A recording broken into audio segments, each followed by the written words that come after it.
Susan B. Anthony will be 9 feet tall, so this head will be 14 feet up in the air. Sojourner Truth needs a little more aging in her face. I am the sculptor of the Women's Rights Pioneers Monument for Central Park.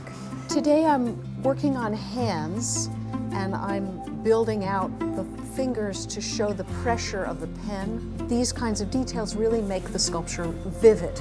This began over 6 years ago with a group called Monumental Women that formed to change the lack of representation of women in public statuary and monuments. And they petitioned the city to give them a site in Central Park for statues of women's rights pioneers.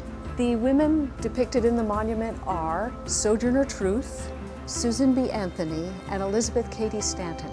These 3 women were very important to the stature, the rights, the citizenship that we as women enjoy today. Susan B. Anthony's traveling bag. She would arrive at Stanton's house with her bag crammed with injustices. A lot of statuary just shows a figure standing, and that has never interested me. I want to tell a story, I want to show a moment. So they're sitting at a table, maybe hammering out a speech, maybe working on a piece of legislation, maybe having an argument. I want it to be up to the viewer to decide. So you're never going to see her like this. You're going to see her from below, tilted down, more like that. I want the piece to be in depth, so that as you pass it day after day or as you visit it once a year, there's more to see, there's more to discover. So there is detail hidden everywhere in the sculpture, and a lot of it has meaning.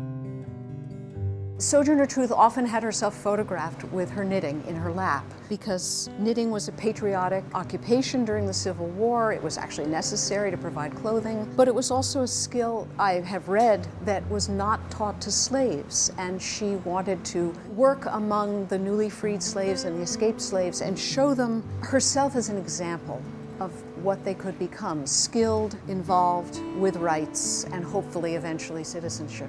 The statues will be unveiled on Wednesday, August 26th, 2020, which is the 100th anniversary of the ratification of the 19th Amendment, when it actually became law that women could vote. And it'll be right in the park on the site, on the Central Park Mall where the statue will go. I can't even begin to say what it means to me, but I've lived in New York City for over 40 years. I love the city. I spent a great deal of time in Central Park with my son as a baby, as a child. It's been a refuge and an inspiration to see the statuary there. And I've been a professional sculptor for 40 years, so it's quite a wonderful thing to be doing this project.